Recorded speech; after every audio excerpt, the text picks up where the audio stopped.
Buenas tardes, buenos días. Mi nombre es Rubén Campos y soy el director de programas del Club de Madrid y tengo el placer de darles la bienvenida a este diálogo sobre soluciones iberoamericanas al reto de la gobernanza y de la integración regional de la salud global que estamos organizando el Club de Madrid y el Instituto de Salud Pública Global de AIDS Healthcare Foundation, AHF. Un saludo cordial a todas las personas que se están sumando en directo a este espacio y también a los que puedan escucharlo grabado por YouTube u otras vías de difusión. Estamos reuniéndonos en un momento clave para la cooperación internacional, en concreto para la salud pública en el mundo. La pandemia, las nuevas emergencias sanitarias, las desigualdades persistentes en el acceso a vacunas, a medicamentos, a diferentes tecnologías sanitarias, así como la creciente fragmentación geopolítica han evidenciado que ningún país puede responder solo a riesgos que son compartidos. Hemos visto recientemente como el ejemplo exitoso del operativo internacional para resolver la reciente crisis del hantavirus en el crucero, pues ha contado con la participación de no solo de la OMS, sino de hasta 23 países con la coordinación de España. En este contexto, este panel se celebra además en un marco relevante que es la semana pasada tuvo lugar la 17ª Conferencia Iberoamericana de Ministras y Ministros de Salud y tuvo lugar en la capital de España y ha producido la Declaración de Madrid, que es un compendio de propósitos y principios y compromisos de cara a la 30ª Cumbre Iberoamericana de Jefes de Estado y Gobierno que tendrá lugar en noviembre de este año. Ambos espacios reflejan la creciente importancia de la salud como un bien público, regional y global, así como la necesidad de fortalecer mecanismos de cooperación, integración y respuesta coordinada en este espacio iberoamericano. Para hablar de todos estos temas, contamos hoy con la participación de la presidenta del Club de Madrid y expresidenta de Costa Rica, Laura Chinchilla, el director ejecutivo del Instituto de Salud Pública Global de IHF, Jorge Saavedra, que además también va a ejercer como moderador de esta sesión, el director general del Centro Nacional de Prevención y Control de Enfermedades de México, Rafael Valdez, el director senior de Alianzas con el Sur Global de la Coalición para las Innovaciones en Preparación para Epidemias, o CEPI, Simón Dickinson, la ejecutiva principal para salud de la Dirección de Proyectos de Desarrollo Social de la Confederación Andina de Fomento, CAF, Luciana Armijos, y la profesora Ximena Garzón de la Universidad de San Francisco de Quito. Con todos ellos y ellas vamos a conversar sobre esta arquitectura de gobernanza e integración regional de la salud pública en Iberoamérica, los retos para su financiación y cómo podrían proyectarse hacia una agenda iberoamericana de manera más integrada frente a futuras epidemias o pandemias en el marco de seguimiento de esta reciente conferencia ministerial que he mencionado. Sin más, paso la palabra al moderador, Jorge Saavedra, con un agradecimiento especial desde el Club de Madrid hacia él y todo su equipo en IHF por el trabajo conjunto que venimos desarrollando ya durante varios años para promover una salud pública global e inclusiva. Don Jorge, tiene la palabra. Muchísimas gracias, Rubén, y muchísimas gracias a los panelistas que aquí nos acompañan. Y bueno, yo creo que solo enfatizar este marco de la declaración que hubo en la reunión de ministros y ministras de la Conferencia Iberoamericana recientemente en Madrid, porque pues sí, bien representa una señal política relevante para avanzar a una nueva arquitectura regional, por ejemplo, o uno podría decir una nueva arquitectura, a una arquitectura regional para materia de salud. Esto podría ser muy importante. Sin embargo, también hay un reto de traducir este lenguaje declarativo en mecanismos concretos de coordinación para implementarse, ya sea en materia de vigilancia epidemiológica, en promover respuestas transfronterizas coordinadas, mejorar el acceso equitativo a tecnologías sanitarias, incluso articular financiamiento con prioridades sanitarias regionales y, por supuesto, el buscar el financiamiento. Pero otra parte muy, muy importante para esta arquitectura regional es la voluntad política de los gobiernos en este caso, Iberoamérica, para plantearlo así dentro de este marco iberoamericano. Porque pues en otras regiones del mundo sí tenemos algunos mecanismos en materia de salud pública o en materia de control de enfermedades que existen, que son independientemente de lo que existe por parte de la Organización Mundial de la Salud, que en el caso de las Américas está la Organización Panamericana de la Salud, pero en otras regiones del mundo, por ejemplo, en Europa se tiene el CDC de Europa, el Centro para Control de Enfermedades de Europa, basado en Estocolmo. En África tienen algo muy bien estructurado, que es el Centro de Control de Enfermedades para África, basado en Etiopía. Recientemente, los países del sudeste asiático, especialmente los que están dentro del marco de ASEAN, de países del sureste asiático, crearon también su centro para control de enfermedades y para emergencias sanitarias de enfermedades emergentes. Y finalmente algo que, bueno, ya estaba ahí, nosotros no lo conocíamos, fuimos también invitados a la región de la zona de los países de los Balcanes y sorpresivamente para nosotros ellos también crearon un centro para control de enfermedades para los países de los Balcanes, que nos dijeron que, bueno, que les costó mucho trabajo porque también los países de los Balcanes políticamente no es que necesariamente, aunque estén ahí pequeños y estén juntos, no necesariamente son tan fáciles de tener una voluntad política en lograrlo. Sin embargo, se creó este centro basado en Albania, con apoyo del gobierno de Albania, pero que está dando servicio a todos los otros países de la región. Y finalmente, un ejemplo más cercano para Iberoamérica, yo creo que es la Agencia de Salud Pública del Caribe, o CARFA, que también fue creada y coordinan las acciones de cuestiones de salud pública para todas las islas del Caribe, incluyendo Guyana y algunos otros países caribeños como Belice. Entonces fueron creados estos mecanismos. Sin embargo, en la región de nuestra región de Iberoamérica o Latinoamérica, no existe tal cosa y pareciera que es un poco más complicado. Pero esto, complicación o facilitación, podría venir desde el punto de vista de los jefes o jefes de Estado o presidentas, presidentes de la región, pero esto implica algún tipo de voluntad política. Y por eso es que yo le quisiera preguntar a la expresidenta de Costa Rica y presidenta del Club de Madrid, Laura Chinchilla, que nos pudiera hablar y dar una perspectiva de cómo lo ve ella, sobre todo con su amplia experiencia, y si cree que este marco de cumbre iberoamericana podría facilitar estos procesos, porque pues actualmente solo dependemos de la oficina de la Organización Mundial de la Salud, que está basada en Washington, para darnos la información de lo que pasa en nuestros propios países, pero esto no es un mecanismo operativo para hacer cosas. Presidenta, ¿cómo sería su punto de vista en este sentido? Con mucho gusto, Jorge. Muchas gracias por volvernos a citar a conversar de este tema tan relevante a nivel global y ciertamente de manera muy particular a nivel de la región, más que iberoamericana, latinoamericana, porque de alguna manera en el caso de España y Portugal, que hacen parte de esta comunidad, ellos están a su vez cobijados por otras iniciativas. Pero ciertamente es muy importante y agradecemos muchísimo, pues siempre esta alianza que sostenemos con el Club de Madrid, particularmente en un momento en donde el Club de Madrid está tomando importantes iniciativas en materia de la promoción de lo que llamamos los bienes públicos globales y la revisión de los mecanismos también de financiamiento de iniciativas a nivel global.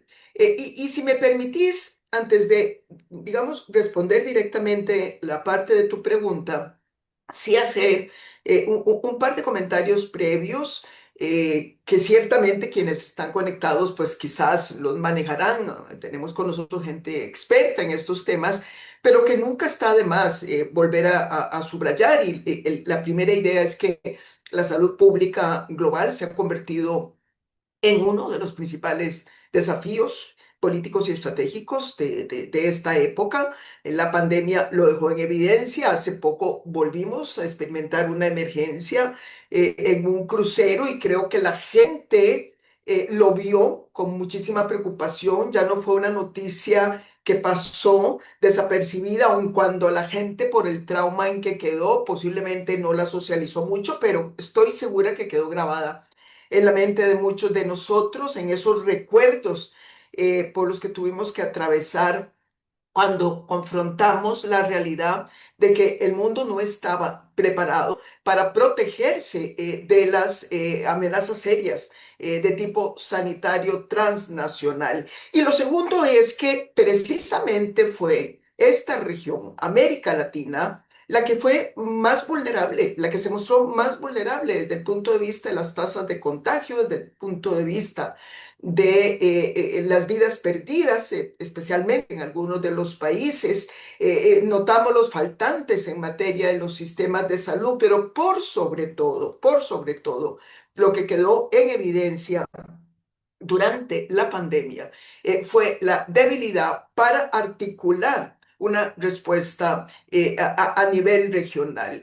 Yo menciono como ejemplo el hecho de que América Latina tenía tres representantes dentro del G20 y ni siquiera en el seno del G20 fuimos capaces de hablar con una sola voz por toda la región, cuando en ese momento de nuevo éramos la región más golpeada y la que más estábamos requiriendo asistencia internacional, especialmente en ese momento, temas de medicamentos, vacunas, etcétera. Pues bien, habiendo dicho esto, se nos une otro desafío que lejos de mejorar, más bien está creciendo, que es un contexto internacional marcado por tensiones geopolíticas, por un debilitamiento del multilateralismo, por avances de perspectivas más bien proteccionistas y nacionalistas, y en nuestra región la permanencia de una fragmentación que ha dificultado mucho el diálogo político entre los gobiernos. Es cierto que hay algunas cosas que por lo menos vemos que nos dan quizás algunas señales de que pueda mejorar esta conversación entre los países de la región para articular iniciativas conjuntas. Me refiero, bueno, hay un ciclo político que está cerrando, le guste a quien le guste, no le guste a otros. Lo cierto del caso es que los gobiernos que están siendo electos en la región están expectando especialmente hacia un lado del espectro ideológico. Eso pareciera que puede generar una convergencia de visiones en torno a la agenda regional. Y el segundo elemento que me ha parecido muy positivo es el que mencionó precisamente Rubén al arranque, que es que Iberoamérica en particular tiene una oportunidad estratégica. La Conferencia Iberoamericana de Ministros y Ministras de Salud, que fue celebrada en Madrid recientemente, es una señal política importante al reconocer que precisamente las emergencias sanitarias requieren de esas estructuras regionales y subregionales, coordinadas, estables y cooperativas. Pero particularmente creo que deberíamos poder ser capaces de construir avances a partir de la Declaración de Madrid de la Conferencia Iberoamericana de Salud, en donde efectivamente se posiciona la salud pública dentro de una lógica de gobernanza compartida. De manera que, pues para concluir, siento que más allá de las dificultades que históricamente hemos arrastrado y que puso en evidencia la pandemia, estas señales que nos mandan desde Iberoamérica son una gran oportunidad. Muchísimas gracias, Presidenta Chinchilla. Ahora pasaría a Jimena Garzón, quien es exministra de Salud de Ecuador y actualmente en la Universidad de San Francisco de Quito. En materia de la gobernanza que se requeriría para la parte de la regional o de las capacidades nacionales y de cooperación técnica para responder mejor a estas emergencias, ¿cómo lo vería Jimena? De acuerdo a su perspectiva, que también es bastante amplia en materia de Latinoamérica. Bueno, muchísimas gracias, Jorge, por la invitación. Gracias al Club de Madrid, eh, porque queremos abordar este tema que es tan importante para la región. No existe lastimosamente a nivel regional políticas ni normativas que afiancen las alianzas de entre los países para poder apoyarnos dependiendo de las diferentes fortalezas que tengan en lo que es vigilancia epidemiológica. Em, Nuestro país, Ecuador, es un país pequeñito, carece de muchos de los recursos para poder salir de una emergencia sanitaria. Eso quedó evidenciado durante la pandemia. Ustedes saben que Guayaquil tuvo más muertos, más fallecidos que países enteros. Fuimos muy afectados, no tuvimos, la verdad, ayuda ni apoyo prácticamente internacional. Cuando llegó el presidente Guillermo Lasso, logró que nos donen un tanto de vacunas los países, pero el esfuerzo lo tuvimos que hacer solos. Implicaba adquirir secuenciadores genéticos para poder determinar las diferentes variantes que teníamos en el país y al principio se tardaba mucho, ¿no? Y eso, por supuesto, colapsó el sistema sanitario a nivel nacional y el nivel de muertos llegó a 75.000 muertes en excesos durante el primer periodo de la pandemia hasta que nosotros pudimos empezar a implementar el plan de vacunación y la pudimos controlar. Em, entonces, definitivamente tiene que haber un marco normativo, tiene que haber la voluntad política, como tú bien lo dijiste al inicio de este foro, en el cual podamos unir esfuerzos en la región para poder apoyarnos los unos a los otros. No es necesario repetir procedimientos. Somos una región que yo pienso que podemos trabajar tranquilamente apoyándonos con la compra de medicamentos entre varios países, diagnósticos de laboratorio, los sistemas de vigilancia, formación de personal. Le veo un poco complicado. em, Le veo un poco complicado el compartir los datos electrónicos por las diferentes normativas y leyes que existen en cada uno de los países, que muchas veces limitan el justamente compartir este tipo de datos. Entonces, hay que trabajar en conjunto para poder, en base a una alianza regional, saber qué tipo de información podemos compartir y cuál es necesaria para hacer una vigilancia, para hacer prevención, control temprano y prevención sobre todo, que es lo que más nos importa en nuestra región. Como dijo la presidenta Chinchilla, el brote que tuvimos de hantavirus en el crucero demostró que no solamente en Asia y en África se pueden producir, se pueden originar emergencias sanitarias, también en nuestra región, también en Latinoamérica, con la deforestación, con la minería ilegal, la explotación que existe de los bosques amazónicos, lastimosamente el contacto de animales salvajes es cada vez más frecuente con los seres humanos y este contacto frecuente de animales silvestres con humanos puede causar cualquier momento nuevamente una mutación y el origen de una nueva pandemia.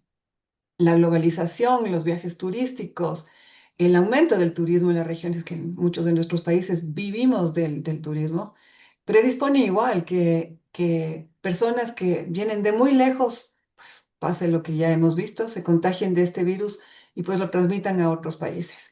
Es importante trabajar en normativas conjuntas basadas posiblemente en organismos internacionales latinoamericanos o de Latinoamérica y el Caribe que ya están funcionando, pero que pueden estar enfocados a un mismo fin, en este caso, la salud pública de la región. Muchísimas gracias, doctora Garzón, por esta perspectiva. Y ahora pasaría yo con el doctor Rafael Valdés, que es el director general del Centro Nacional para la Prevención y Control de Enfermedades de México. Rafael, muchas gracias por estar con nosotros. Y a ti quisiera preguntarte, pues, sobre todo tomando en cuenta que hay algunos países de la región que tienen una capacidad importante en materia de laboratorios, en materia de vigilancia, pero que no necesariamente va más allá de las fronteras del país. ¿Cómo verías tú los retos regionales?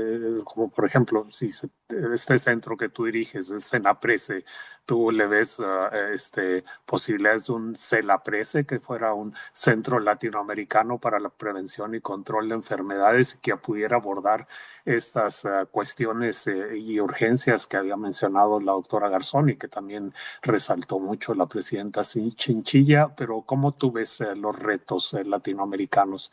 Y sobre todo en la parte, y también en la parte de la arquitectura para prevención y control de enfermedades en la región latinoamericana. Rafael, te dejo la palabra. Gracias Jorge, gracias por invitarme a este foro. Un placer y un gusto conocerles y un honor compartir este espacio. Esta pregunta la voy a responder poniendo como ejemplo lo que nos ocurrió recientemente en el 2024 con el brote de dengue que afectó a la región de manera significativa. De hecho, fue el brote de dengue más grande en la historia del dengue en América. Y por otro lado, pues reconocemos que fueron un poco más de 13 millones de enfermos y esto pues nos abrió esta necesidad de ser más integrales en cuanto a los sistemas y la arquitectura de la vigilancia, porque no nada más basta con estar contando el número de casos, el número de defunciones, sino que tenemos que ir más allá, es decir, a la vigilancia genómica, a la vigilancia entomovirológica integrada y también homologar todas las plataformas digitales que pudiéramos tener de vigilancia en todos sus componentes.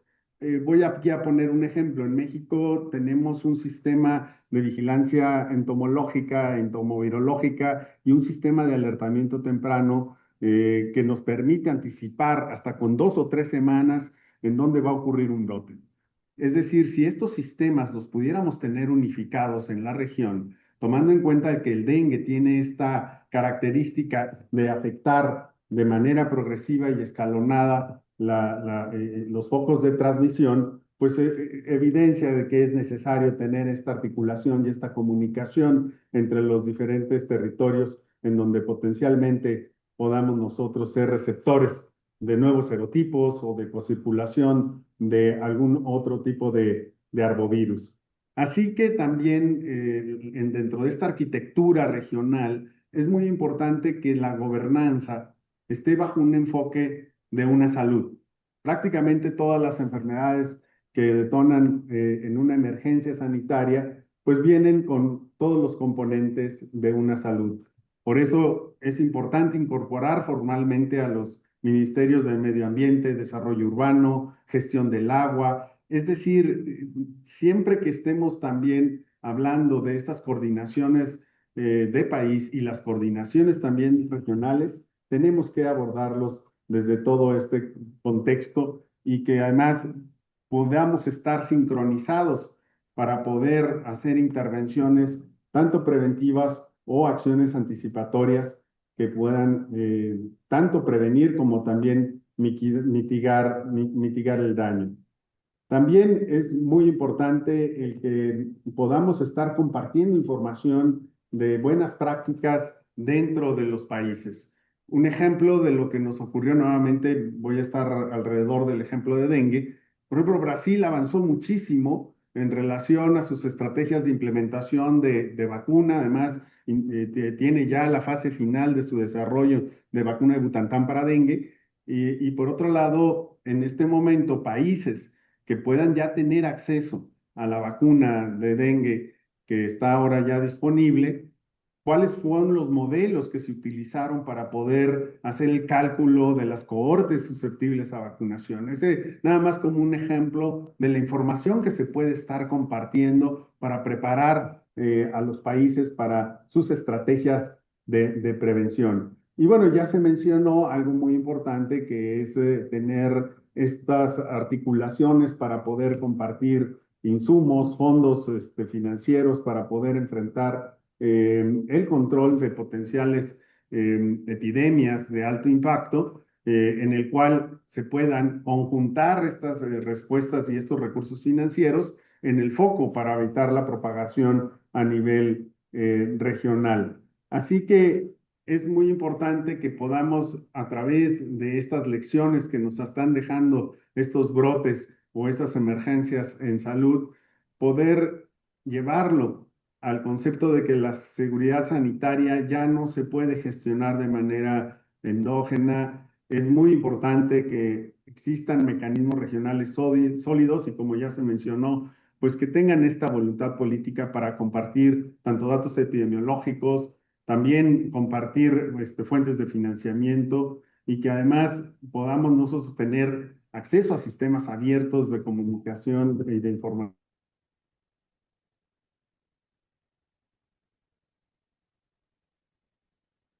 Muchas gracias, Rafael. No sé si se desconectó pero ¿me escuchan, Rubén?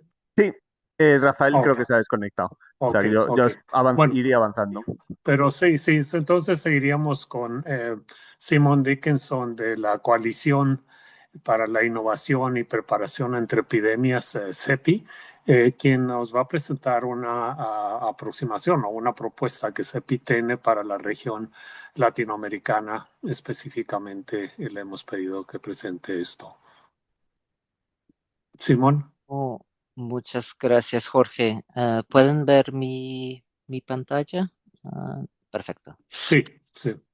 Bueno, muchas gracias y buenas tardes a todos. Es un honor para mí para participar en este espacio y tener la oportunidad de hablar sobre CEPI y nuestro trabajo en Iberoamérica. Como dijo Jorge, mi nombre es Simon Dickinson y represento a la Coalición para las Innovaciones en Preparación para Epidemias y solamente decimos CEPI. Les pido también un poco de paciencia con mi español. No es mi lengua materna, aunque espero poder comunicarme con claridad. Quería empezar con una introducción breve a CEPI para quienes no nos conocen todavía y después hablaré un poquito más sobre nuestra estrategia y después del trabajo que hacemos en Iberoamérica.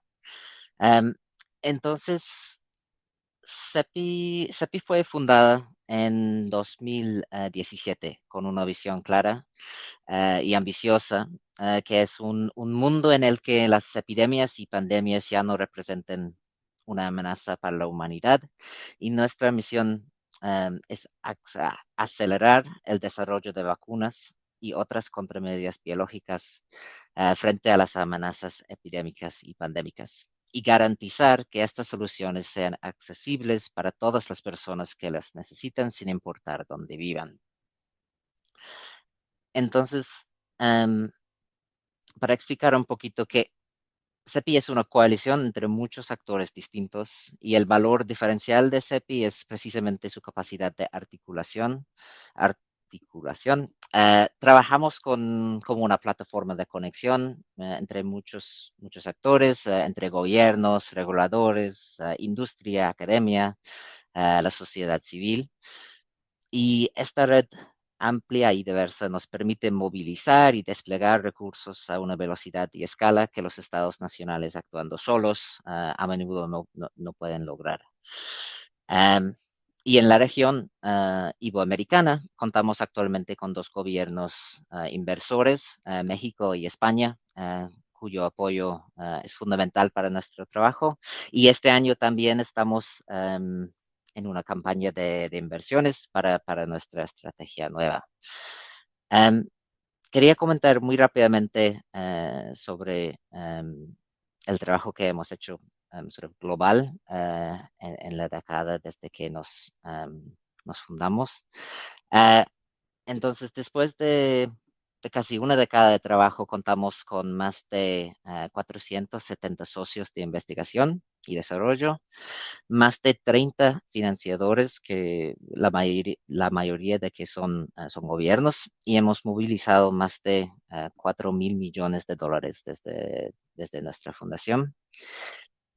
En términos de lo que hemos hecho, que CEPI ha logrado avances concretos y medibles, y esta diapositiva demuestra unos ejemplos. Hemos apoyado el desarrollo de vacunas para enfermedades como Nipah, Lassa y MERS hasta fase 2.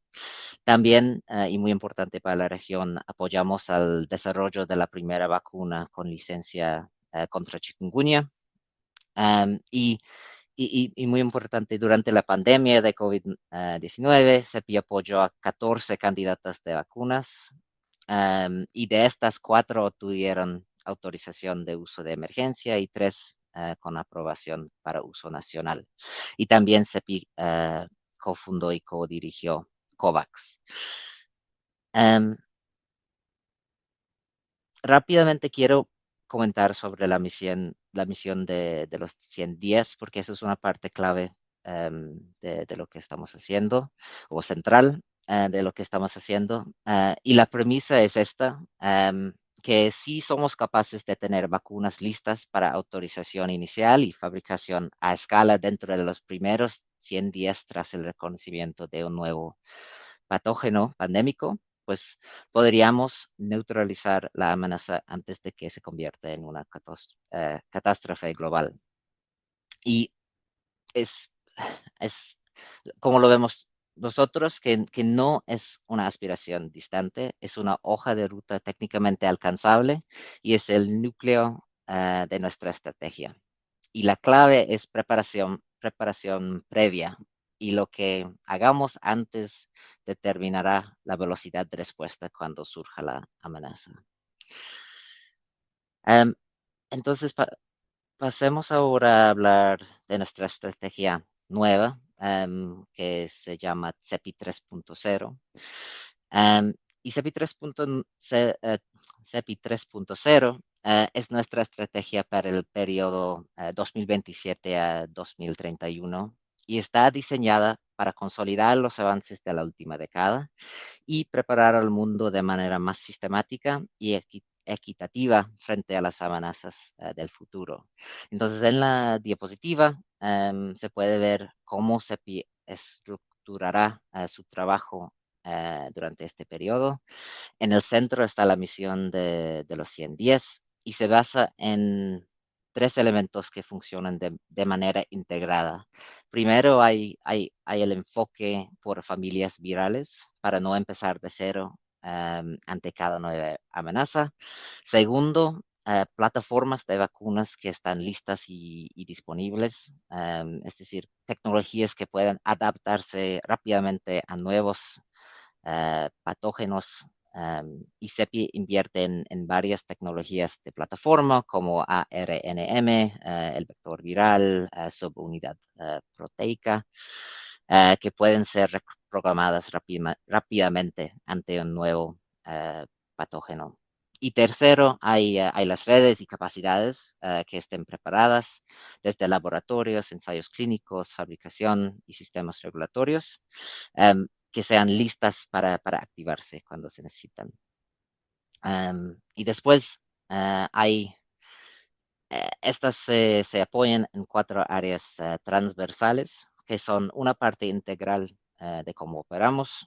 Hay la innovación, el acceso equitativo, hay alianzas regionales y hay la bioseguridad. Y la idea central es simple, no reaccionar improvisando, sino responder con sistemas que ya están ahí preparados. Sé que estamos limitados con el tiempo, pues no diré, no entraré a mucha detalle con esta diapositiva, pero lo que eso demuestra es cómo estamos viendo la misión de 110 y cómo lo vemos de 4 partes, en la detección temprana y iniciación de respuestas, en el desarrollo acelerado de vacunas, la preparación regulatoria de políticas y capacidades de suministro resilientes. Y es muy importante reconocer que CEPI es un actor relativamente pequeño dentro de un ecosistema amplio y precisamente por eso nuestro valor está cómo movilizamos y conectamos a otros. Y operamos como CEPI en 3 roles. Puede ser que estamos invirtiendo directamente en investigaciones y desarrollo, pero también en muchas partes de la misión de 100 días estamos abogando y influyendo en políticas públicas, o puede ser que estamos intentando catalizar acción colectiva de socios de todo tipo. Entonces, pasando a a lo que estamos haciendo en este momento en Iberoamérica y qué son los planes para 3.0, que nuestra presencia en Iberoamérica ya es significativa y está creciendo a través de alianzas concretas. Como dando un resumen rápido, en Brasil hemos incorporado biomanguinhos a nuestra red de fabricación de vacunas. Y también en Brasil estamos trabajando con Instituto Butantan para la transferencia de tecnología para la vacuna de chikungunya IXCHIQ de Valniva. En España colaboramos con Biofabri en fabricación de vacunas de COVID-19. En México, la Universidad Nacional Autónoma de México participa en nuestra red centralizada de laboratorios y en la red de modelos preclínicos. En Argentina tenemos Synergium Biotech como socio, que está liderando una investigación preclínica en plataformas de ARNM usando la gripa aviar como patógeno prototipo. Y en Panamá trabajamos con el Centro Carson en el seguimiento del virus soropuche con miras a desarrollar un estándar internacional de anticuerpos. Y al fin tenemos Portugal, con quien estamos trabajando en la área de bioseguridad. Entonces, eso es donde tenemos unas inversiones en la región, pero también muy importante para nosotros son las alianzas regionales y el trabajo que hacemos con las autoridades regulatorias. Tenemos una alianza con la Organización Panamericana de la Salud, la OPS. Firmamos un memorando de entendimiento con ellos en 2023 y ahora tenemos 6 líneas de trabajo activas en la fabricación, redes de laboratorios, modelización, regulación, ensayos clínicos y farmacovigilancia. Y eso es un partnership muy, muy importante para nosotros y para intentar servir la región. Y segundo, estamos trabajando directamente con muchas autoridades regulatorias nacionales en la región a través de ejercicios de simulación. Y ya hemos hecho estos ejercicios con Brasil, Argentina, Colombia y Centroamérica y estamos pensando en hacer muchos más. Y bueno, para terminar, por primera vez, CEPI está desarrollando estrategias regionales para CEPI 3.0 y eso es lo que estamos haciendo este año. Y eso es un cambio para ver el mundo de manera regional o de geografía y no solo por plataformas o por como patógenos prioritarios. Y estamos intentando hacer eso porque entendemos que tenemos que ser relevantes para las prioridades regionales y nacionales y tenemos que consultar con los stakeholders relevantes. Comprendemos que es importante reconocer los vínculos y conexiones entre las regiones distintas y sus subregiones. Estamos intentando proporcionar una narrativa con una propuesta regional coherente y un entendimiento claro del papel que CEPI desempeñará junto con otros actores que realmente van a estar haciendo mucho más trabajo en la área. Y estamos buscando contribuir como un socio de largo plazo, complementando esfuerzos nacionales y regionales y trabajando siempre en alineación con prioridades locales. Entonces, para cerrar, Iberoamérica no solo es un beneficiario de la preparación global frente a pandemias, es un socio estratégico esencial, tiene ciencia, instituciones, capacidad regulatoria, tiene voluntad política y también tiene gobiernos que están también financiando los esfuerzos. Entonces, CEPI quiere seguir, queremos seguir construyendo junto a la región.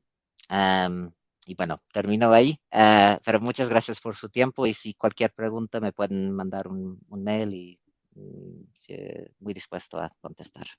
Bueno, muchísimas gracias, Simón. Y bueno, pues es una mirada muy optimista y qué bueno que sí la tengan porque están entrando con una estrategia regional para Latinoamérica. Pero un poco ahora enfocándonos a la parte de la financiación, o sea, quién va a pagar, de dónde se puede obtener recurso financiero, sobre todo porque para los grandes organismos de financiamiento para la ayuda para el desarrollo, pues normalmente Latinoamérica no es una prioridad. Y mucho menos en materia de salud, normalmente no es una prioridad. Puedo comentarles que, por ejemplo, para el Fondo Mundial de Lucha contra el SIDA, la tuberculosis y la malaria, que es el organismo financiero en materia de salud más grande del mundo, el portafolio de inversiones que tienen para países en desarrollo, menos del 3%, alrededor del 2%, se destina a Latinoamérica. Es decir, no es una región que sea de mucha prioridad para las agencias financieras globales. Y por otro lado, por ejemplo, una compañía farmacéutica muy importante que recientemente desarrolló un medicamento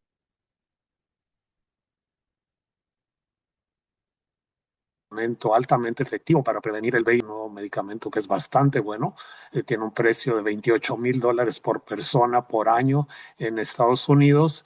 Hizo un acuerdo con la Organización Mundial de la Salud, con el Fondo Mundial y con otras organizaciones para hacer este medicamento accesible para más de 100 países en desarrollo y a $40 por persona por año, es decir, 28,000 a $40 es una gran diferencia, un gran impacto. Lo único malo es que excluyó prácticamente a toda Latinoamérica de ese acuerdo. Es decir, no es para Latinoamérica, es para el resto del mundo en desarrollo, pero no para Latinoamérica. Y así hay muchos ejemplos en esta forma. Presidenta Chinchilla, ¿quiere decir que en nuestros países tenemos la capacidad financiera para abordarlo con nuestros propios recursos? Aún necesitamos de la ayuda internacional, podemos usar al sector privado tal vez o bancos regionales, aunque tenemos una persona del Banco Latinoamericano de Desarrollo que después le daremos la palabra. ¿Cómo lo ve usted, Presidenta Chinchilla, el acceso a esta financiación o los recursos que se requerirían para nuestra región? Sí, gracias, Jorge. Es importante que hayas traído este tema a colación porque cuando hablamos de salud pública en nuestros países, el gran reto no es solo acordar principios, es pasar de las declaraciones que podemos consensuar, ya eso es un paso, pero lo más importante es pasar a la implementación. Lo que nos interesa es poder avanzar hacia capacidades operativas reales que efectivamente mejoren todo lo que es la prevención y la preparación para el manejo de pandemias. Y en este sentido, el tema de la financiación se vuelve vital. La salud pública, yo empezaría diciendo eso, no hay que concebirla como un gasto, es una de las inversiones más importantes en materia de desarrollo humano, lo digo por experiencia propia. Me siento muy orgullosa de decir que Costa Rica es uno de los países que más asignan precisamente financiamiento a la salud pública en el marco de la OECD.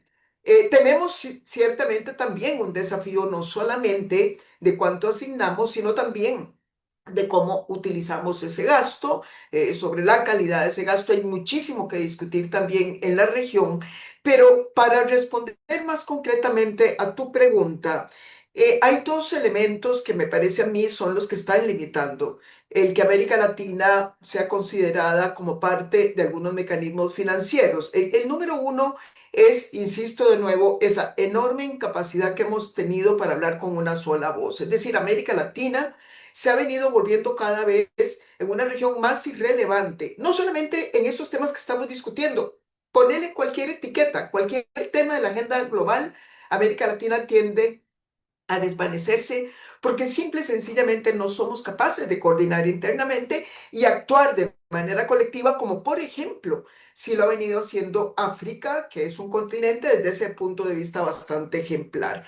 Entonces, mientras nosotros no mostremos una mayor cohesión interna, va a ser muy difícil que las distintas iniciativas que buscan digamos, esos enlaces regionales, pues vengan a América Latina. Y el segundo elemento, que esto más bien es un tema positivo y para el cual tenemos que estar preparados, y es que, vaya, América Latina es un continente, es lo fundamental de naciones de ingreso medio, y ya en América Latina hay 5 naciones que cruzaron el umbral del desarrollo en términos de ingresos per cápita, es decir, tenemos 5 países que ya son países ricos. Entonces no podemos pretender que América Latina ponga la mano a que simplemente nos den recursos, muchos de ellos de la cooperación técnica no reembolsable, porque no categorizamos para ese tipo de asistencia. De ahí que entonces el énfasis tiene que ser en otros mecanismos alternativos de financiamiento. Y ahí es en donde yo sí veo una gran oportunidad, no solamente de utilizar la Declaración de Madrid, esta iniciativa que permite hablar con una sola voz, sino también al papel tan importante y relevante que han venido haciendo organismos como CEPI. Me parece que esta plataforma de CEPI es fundamental para que podamos nosotros catalizar muchos de los esfuerzos en la región, y crear alianzas muy positivas, junto, y aquí es donde quiero subrayar para ir terminando, junto con los organismos financieros, tanto regionales como globales. Creo que allí es a donde nosotros sí podemos tener una oportunidad, y destaco especialmente el papel que la CAF ha venido jugando para tratar un poco de avanzar en la exploración de estos mecanismos que permitan financiar bienes públicos globales, como lo es el tema de la salud. Y aquí tenemos un representante de la CAF que nos podrá decir un poco más al respecto. Gracias. Muchísimas gracias, Presidenta Chinchilla, y justamente nuestra siguiente invitada para hablar sobre este tema de financiación en materia de salud pública en la región es Luciana Armijos del Banco Latinoamericano de Desarrollo, mejor conocido como CAF, porque anteriormente en su nombre tenía la palabra andino, pero aquí nos acompaña y quisiéramos darle la palabra en este momento a Luciana para abordar este tema de la financiación en la salud pública en Latinoamérica. Luciana. Bueno, muchísimas gracias, Jorge, y muchas gracias por la invitación. Y bueno, como dijo la presidenta Chinchilla, más bien al inicio, la salud pública global se ha convertido en uno de los principales desafíos de esta época, ¿no es cierto? No solo es porque nosotros estemos en la temática, sino que realmente es uno de los desafíos más complejos. Y entonces, bueno, desde CAF, que es ahora, como decías, Banco de Desarrollo de América Latina y el Caribe, podemos ver que los países de la región no solo invierten menos de lo necesario en salud, sino que seguimos financiando la salud como si fuesen pequeños pedazos o fracciones, ¿no? Y aquí está una de las principales limitaciones. Entonces, bueno, me preguntan sobre el financiamiento y creo que al menos desde la perspectiva de CAF, el rol de la banca de desarrollo ha ido evolucionando, ¿no? Y estamos dejando de ser solo financiadores para convertirnos en estos entes articuladores que están mencionados. Entonces, bueno, muchos de los riesgos más importantes evidentemente se han mencionado ya hoy, no voy a ahondar en eso. Sin embargo, los instrumentos de financiamiento siguen siendo principalmente nacionales. Y creo que para esto realmente hay 4 frentes concretos en los cuales deberíamos actuar nosotros, por lo menos como banca de desarrollo. Y el primero de ellos es catalizar la inversión de largo plazo, ¿no? En activos estratégicos que ningún país va a ser capaz de financiar por sí solo. Entonces, en este caso podemos hablar de la producción regional de vacunas, como podríamos hablar de plataformas, por ejemplo, interoperables de información o distintos tipos de servicios digitales de salud. Entonces, y para eso necesitamos contar con mecanismos de cooperación técnica regionales, bien y como se mencionaba antes, ¿no es cierto? Como son los que tenemos en CAF, como ustedes conocen, somos un banco de los países de la región, incluido justamente los países que estamos aquí, que han sido parte, digamos, de esta iniciativa, incluyendo España y Portugal. Em, y entonces los mecanismos de cooperación técnica están enfocados tanto para los países de manera individual como de manera regional. Tenemos bolsas específicas para las acciones regionales que se requieren. En segundo lugar, consideramos asegurar una inversión sostenida, incluso en contextos de crisis. Entonces, a través de préstamos sectoriales y líneas de crédito contingente, desde CAF intentamos aportar a esa reacción en las crisis sanitarias, no dependa solo del ciclo económico ni del contexto político del momento, ¿no es cierto? Contamos con herramientas que permiten a los países reaccionar casi de manera inmediata para no generar esta ola que se produce de manera regional. Entonces, por ejemplo, tenemos unas líneas de crédito para situaciones de emergencia y tuvimos una línea de crédito contingente específicamente para responder a la pandemia, que ha sido un tema, digamos, que se ha tratado mucho hoy día y que en nuestro caso permitió que al menos 12 países, incluyendo, por ejemplo, Ecuador, que podrá recordar también la ministra Garzón, con recursos casi de manera inmediata para las compras que fueron necesarias, como ella mencionaba justamente, el poder reaccionar a una compra masiva de vacunas, pues evidentemente suele ir por fuera del presupuesto fiscal. En tercer lugar, también, como se mencionaba antes, uno de los retos principales considero que está en reducir las asimetrías entre los países a nivel regulatorio. El poder plantear normativas regionales que permitan una armonización regulatoria, por ejemplo, justamente en un problema que es tan latente pero tan complejo como los servicios digitales, incluyendo en este caso evidentemente los sistemas de vigilancia epidemiológica, creo que sería un salto cuántico hacia la regionalización de los servicios. Y en ese sentido yo pongo un ejemplo en algo que hemos trabajado mucho nosotros, que son sistemas de telesalud. O sea, yo creo que esto es un claro ejemplo de cómo se puede cruzar fronteras. Entonces, no solamente a nivel normativo, sino que podemos complementar la atención en salud aprovechando las fortalezas que tiene cada uno de los países. Entonces, por ejemplo, en algunos países tenemos médicos generales, como por ejemplo aquí en Ecuador. Hay una casi sobrepoblación de médicos generales. Otros países más bien tienen bastante fuerza en enfermeras, en otros tipos de especialistas o profesionales de la salud. Entonces creo que nos podemos apoyar los unos a los otros, aprovechando de manera responsable las herramientas que tenemos hoy como la tecnología, ¿no? Y apoyados en esta digitalización, creo que también podemos apoyar, por ejemplo, estos sistemas regionales de vigilancia epidemiológica. Se va construyendo sobre una historia clínica única en la cual contamos con información no solamente completa, sino casi en tiempo real, que nos va a permitir reaccionar de manera igualmente, no solamente nacional, sino regional, a responder a las necesidades que se crean a través de situaciones como la pandemia, como distintos tipos de emergencias que hemos tenido que enfrentar, sobre todo en los últimos años como región. Y bueno, por último, creo que como CAF podemos aportar con soporte técnico y generación de conocimiento. Y en este punto me paro un poco porque justamente sabemos que la mayoría de fondos, digamos, globales no favorecen a la región de Latinoamérica y el Caribe. Y en nuestro caso, evidentemente, nuestro único foco es este. Entonces, evidentemente, estamos intentando fortalecer esta estrategia de soporte técnico y de generación de distintos tipos de conocimiento que son necesarios y que cada uno de los países de por sí es muy complejo que inviertan por sí solos. Entonces, intentamos diseñar estas soluciones que sean compatibles entre países, tratar de llevar los mejores ejemplos de un país a otro también, ¿no es cierto? Y poder generar algo un poco más en conjunto. Entonces, y por poner un ejemplo concreto, tenemos proyectos que diseñamos para trabajar específicamente en las fronteras. Entonces, en este caso, como todos sabemos, en las fronteras no existen esos límites establecidos en el papel, ¿no? Sino que son poblaciones que cruzan de un lado a otro en su día a día y para ellos o sea, es un solo país, casi por decirlo. Y lo mismo, por ejemplo, en el caso de los mosquitos no conocen las fronteras, ¿no es cierto? Entonces, hay ciertos tipos de acciones que estamos intentando hacer. Y en este caso, por ejemplo, pues, de enfermedades transmitidas por vector, de trabajar en las fronteras para ver cómo podemos trasladar las buenas prácticas de un lado a otro a nivel regional. Y bueno, evidentemente la pandemia nos dejó también una lección muy clara, ¿no? Que reaccionar no es suficiente. O sea, necesitamos invertir de una manera sostenida en la preparación, en la coordinación, en la escala regional. Y sí creo que en CAF estamos intentando operar bajo esa lógica.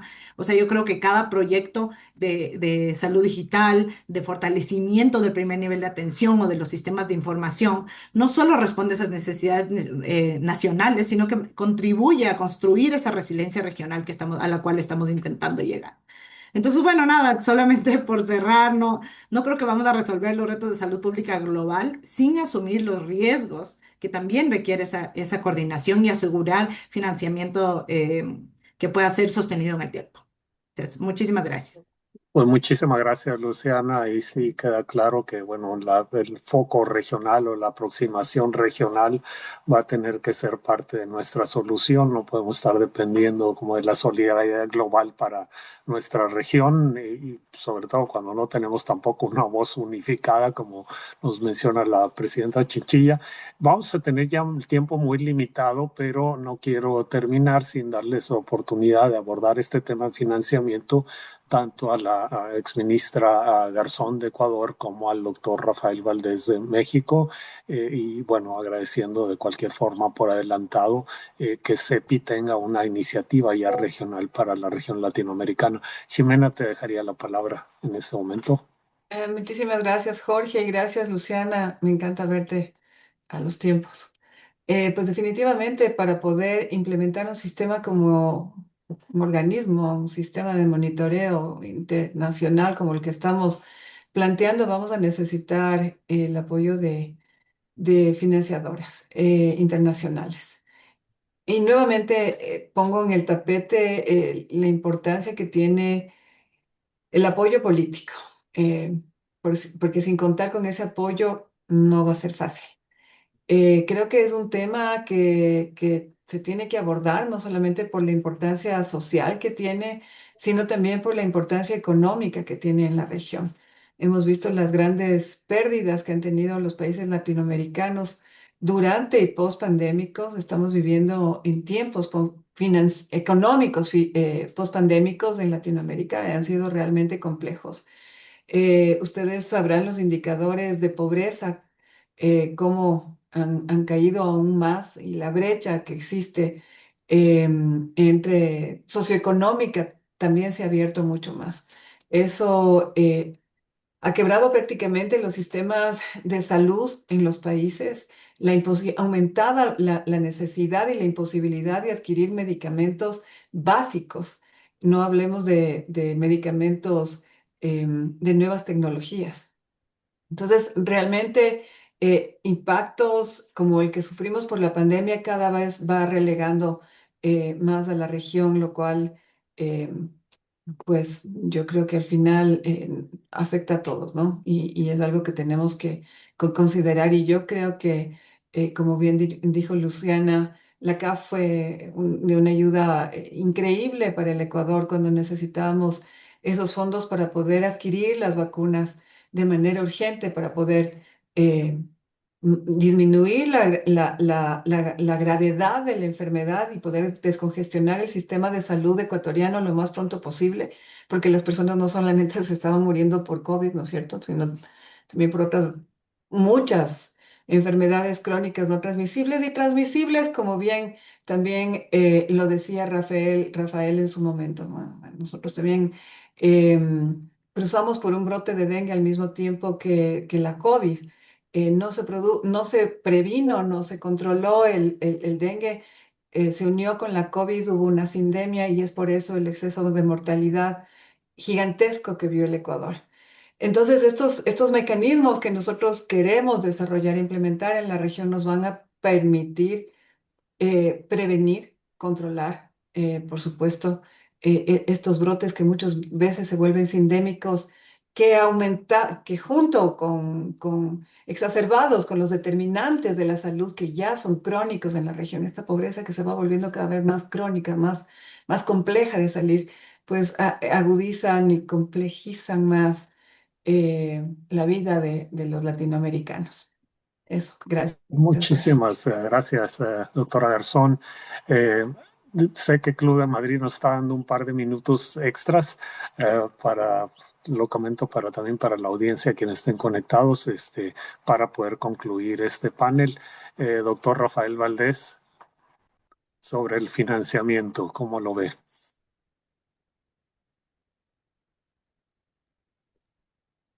Doctor Valdés. Sí, no sé si está conectado. Sí, adelante, doctor. ¿Me escuchan? Sí, te escuchamos. Sí. Gracias. Sí, mencionaba que equilibrar las prioridades de salud internas con la inversión de mecanismos regionales, pues resulta en un reto para todos los países, porque no se trata de la elección de uno u otro, sino entender que la seguridad sanitaria interna es codependiente de la seguridad sanitaria regional. Y aquí, pues el dilema central, pues es la fricción por los recursos, es decir, si las prioridades internas están enfocadas en reducir las listas de espera de la atención médica, el tener el abasto de medicamentos, la infraestructura hospitalaria, etcétera.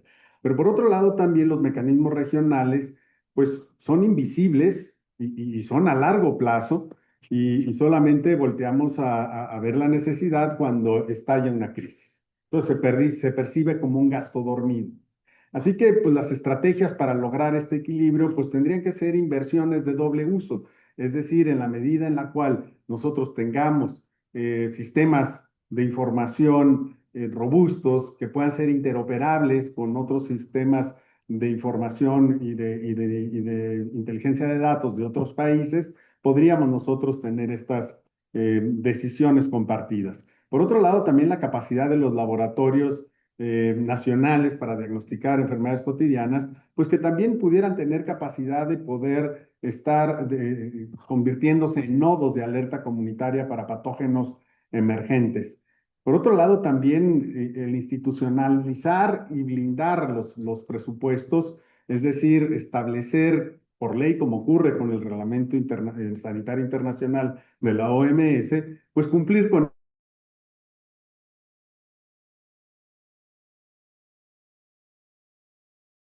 Creo que, Rafael, ¿nos escuchas? Creo que te desconectaste. Ya no logramos escucharte. Se quedó congelada tu imagen. Hola. Rafael, ya te recuperamos. Ya, gracias. Sí, perdón, tengo muy inestable la red, pero bueno, también el crear mecanismos de compras conjuntas de manera regional. Tenemos el ejemplo de OPS, sin embargo, muchas de las veces esto puede no ser suficiente, pero a través de acuerdos de colaboración de compras conjuntas podrían solventarse mucho todas estas necesidades. Al final, es muy importante considerar que los países, si bien tienen que equilibrar sus prioridades, eh, tenemos que ver a la cooperación regional como un acto de altruismo interior y tenemos que comenzar a gestionarla como la primera línea de defensa de nuestra propia política sanitaria interna. Es decir, el verdadero equilibrio se alcanza mediante el diseño de políticas públicas donde lo local y lo regional se fortalezcan de manera mutua. Muchísimas gracias, Rafael, por tu punto de vista y la forma como lo abordaste. También, por supuesto, Jimena, por el abordaje de la parte financiera. Luciana, pues ustedes son los expertos en financiamiento y bueno, qué bueno tener al Banco de Desarrollo de Latinoamérica y el Caribe, no solo presente en este webinario, sino presente en la región. Presidenta Chinchilla, como siempre, muchas gracias por su visión y su abordaje más amplio desde el punto de vista, sobre todo llamando a la unificación, una sola voz. Creo que el reciente situación de hantavirus, el mundo se enteró que el hantavirus y que había una variante de los Andes en Argentina, gracias a que abordó un crucero que iba saliendo de Latinoamérica, es decir, que iba a afectar al resto del mundo. Si no, creo que nadie. Yes.